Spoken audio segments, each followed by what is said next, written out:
नमस्कार।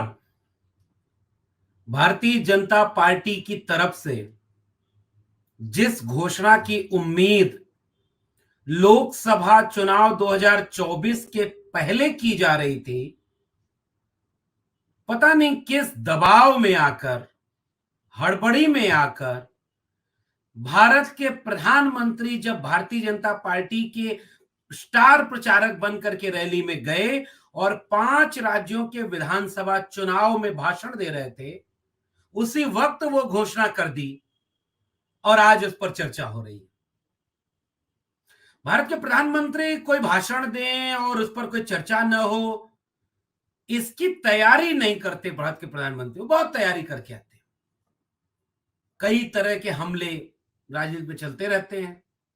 कांग्रेस की पार्टी के नेताओं को फिल्मी कलाकार कह देना और दूसरी तरफ सोशल मीडिया पे लोग उन्हीं के शानदार अभिनय वाले बयानों को वीडियो फॉर्मेट में जारी करने लगे कि इससे बड़ा अभिनय और इससे बड़ा अभिनेता इस देश आजाद भारत ने अभी तक नहीं देखा।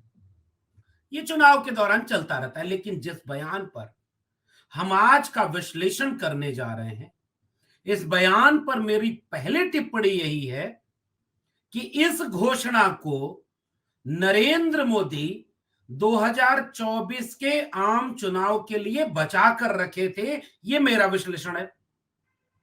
लेकिन ऐसा लगता है कि 5 राज्यों के विधानसभा चुनाव में अपनी सरकार के न बन पाने की स्थिति में, आंतरिक सर्वे जो पार्टी का है उसके दबाव के चलते, मीडिया जो उनके प्रायोजित एजेंडे पर ही काम कर रहा है, उस मीडिया में भी खुद को हारते या कमजोर दिखते,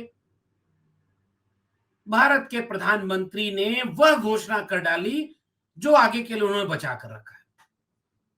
अब ये दीगर बात है कि अगर ये वाली घोषणा अभी हो गई, मंदिर के उद्घाटन की तारीख भी अभी आ गई, तो कुछ तो और उन्होंने अपने तरकश में रखा होगा, क्योंकि वो हारना नहीं चाहते किसी भी कीमत पर।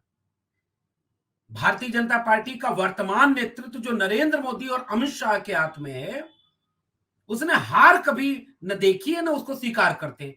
और दोनों ने राजनीति की न्यूनतम नैतिकता इतना परे रख दिया है कि वो चुनाव जीतने का, अच्छा कल्पना करिए ना, पुलवामा 2019 के चुनाव के ठीक पहले हुआ। अब 2024 आने वाला है, इस बीच में ऐसा कुछ भी नहीं हुआ। मैं और कोई टिप्पणी नहीं कर रहा हूं, बस मैं एक आपको संकेत कर रहा हूं। तो ये वाली घोषणा आज हो गई है, मंदिर वाली घोषणा हो चुकी है, तो कुछ और तो तर्कश में बचा होगा और उसके घोषणा के लिए उनके पास कोई नैतिकता नहीं है। एक तो ये विश्लेषण। अब आइए, वो घोषणा कौन सी है? वो घोषणा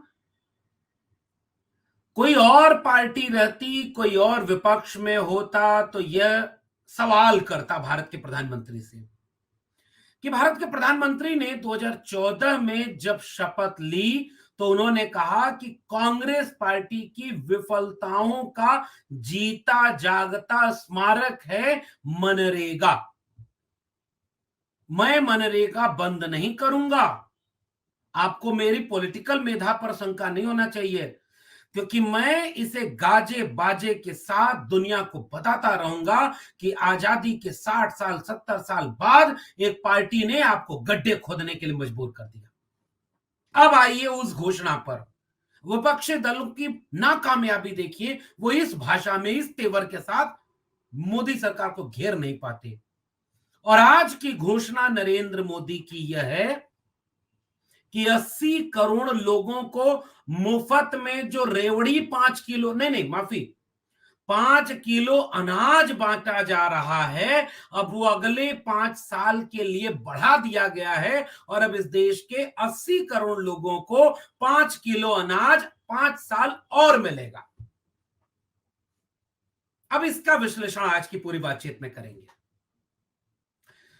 पहली बात, अब आप समझ गए होंगे कि मैंने क्यों बोला कि इस वाली घोषणा को तो 2024 के चुनाव के ठीक पहले होना था।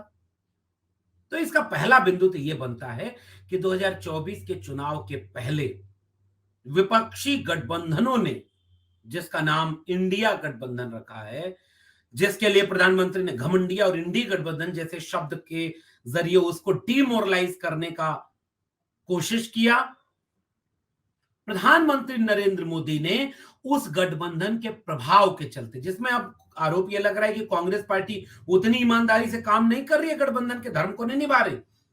अखिलेश यादव से लेकर के ममता बनर्जी से लेकर के नीतीश कुमार तक भीतर भीतर नाराज बताए जा रहे हैं, क्योंकि उसका संयुक्त बैठक जो होनी थी, रैली जो होनी थी अक्टूबर में, वो रैली अभी तक संयुक्त रैली नहीं हुई। कोऑर्डिनेशन कमेटी की जो बैठकें होनी थी वो बैठकें ठप हो गई हैं। नीतीश कुमार ने तो यहां तक कह दिया कि ये लोग चुनाव में बिजी हो गए, इनका इंटरेस्ट नहीं रहा।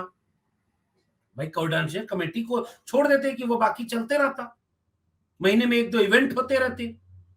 और तो और लोग ये सवाल करने लगे कि जिन 14 एंकरों को इंडिया गठबंधन ने सूची बना करके प्रतिबंधित किया था, मध्य प्रदेश में कांग्रेस की तरफ से मुख्यमंत्री पद के दावेदार कमलनाथ उसी में से एक एंकर नविका कुमार को अपने हेलीकॉप्टर में बिठा करके ले जाते और इंटरव्यू देते हैं। इससे लगता है कि कांग्रेस पार्टी गठबंधन को लेकर के लापरवाही कर रही है, उसकी रणनीति बदल रही है।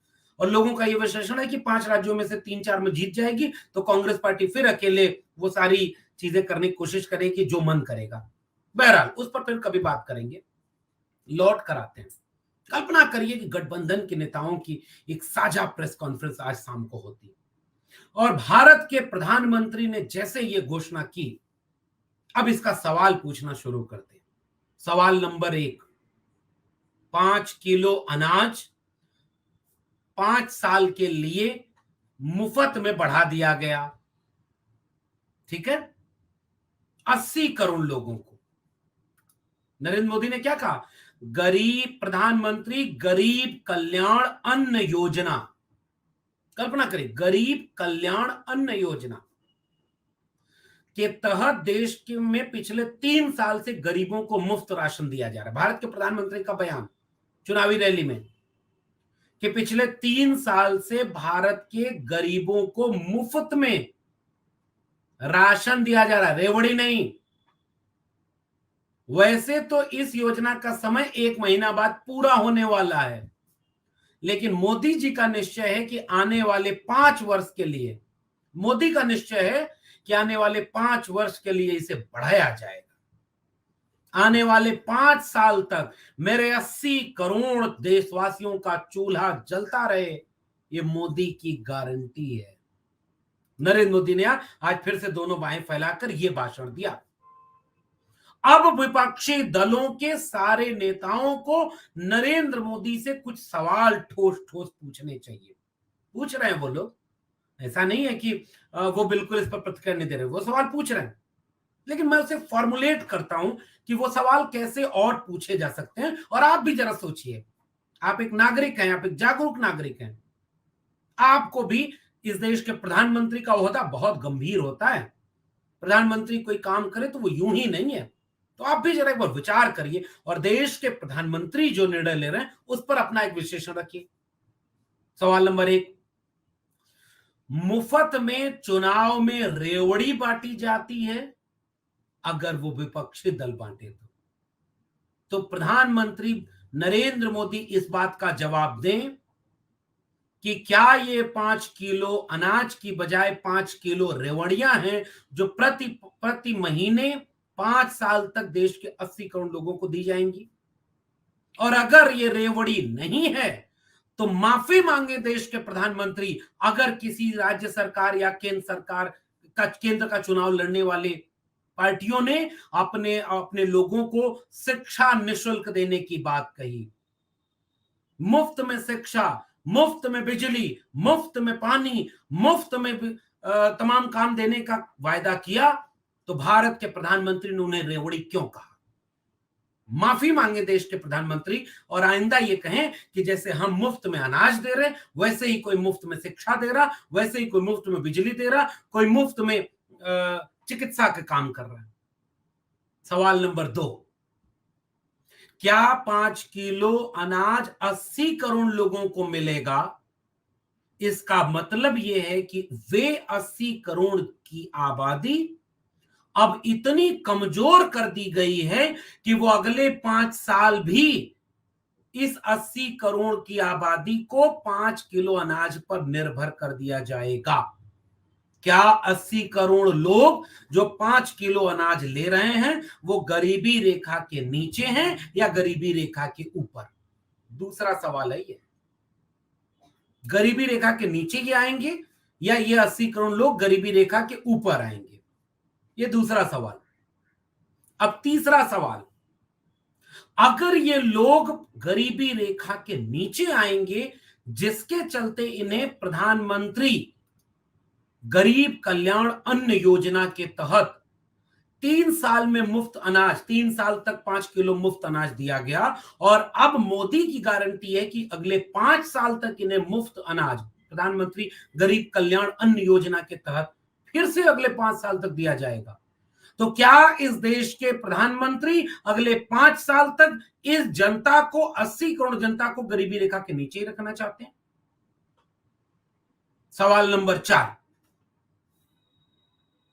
5 किलो अनाज भी जो आवाम, जो चूल्हे के मालिक, जो गरीब कमजोर मजलूम अगर अपने से खरीद नहीं पा रहे हैं, तो वो 5 किलो अनाज के अलावा अपने जीवन की दैनिक दिनचर्या की कौन से उत्पाद खरीद पाते होंगे?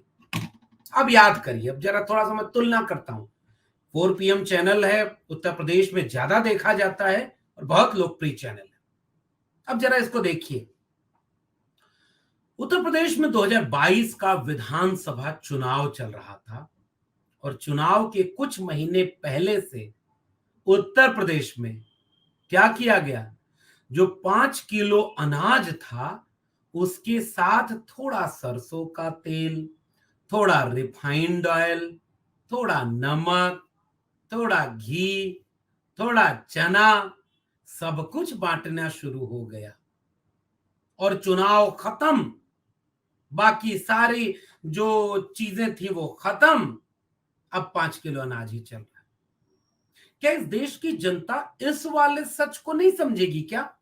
क्या इस देश के प्रधानमंत्री, इस देश के बाकी लोग यह नहीं समझते कि वो जनता यह भी खेल समझती है कि चुनाव के ठीक पहले ये किया जा रहा है?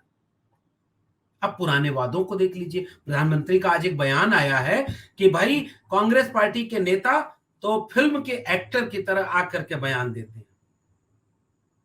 तो एक बात जरा बताइए, फिल्म के एक्टर की तरह कांग्रेस पार्टी के नेता फिल्मी डायलॉग बोलते हैं।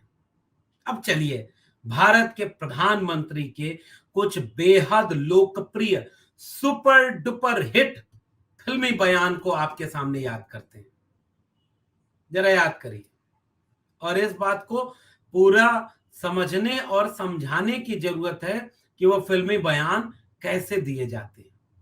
देखिए, उन्होंने कहा कि भाइयों और बहनों, मुझे 5 साल और दे दीजिए, और 5 साल और मांग करके उन्होंने कहा कि हमें जिस चौराहे पर बुलाएंगे मैं उस चौराहे पर आ जाऊंगा। चौराहा खत्म, सारा चौराहा ही नहीं मिला जिस पर वो गए। अगर मैं यह काम न करूं तो मुझे फांसी पर चढ़ा देना। मैं बोल रहा हूं, फिर अपने देश के प्रधानमंत्री के कुछ बयान कोट कर रहा हूं, तय आप करें कि ये फिल्मी बयान में आता है कि नहीं। चौकीदार हूं, उल्टा लटका देना, मुझे लात मार के निकाल देना। भाइयों और बहनों, मैं जानता हूं कि मैं उनका सालों साल का लूटा हुआ वापस ले रहा हूं, वो मुझे जिंदा नहीं छोड़ेंगे, वो मार डालेंगे। अरे मेरा क्या, हमारा क्या है भाई, हम तो फकीर आदमी हैं, झोला लेके चल देंगे। आप सुन करके कैसा लगा आपको?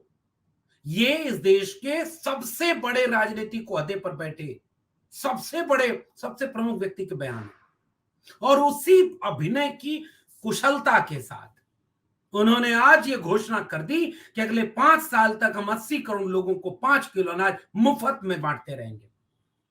विश्लेषण का अंतिम बिंदु, पहले कि मैं बहुत गंभीरता से अपना विश्लेषण कर रहा हूं, आप इससे सहमत असहमत हो सकते हैं, लेकिन मेरे विश्लेषण पर विचार करिएगा।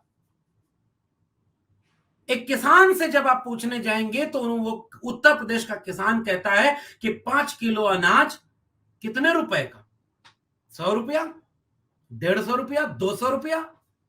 200 रुपए का अनाज दे करके आप हमारा सैकड़ों रुपए का खेत में खड़ा फसल अपने सांड से चरवा करके खत्म कर रहे हैं।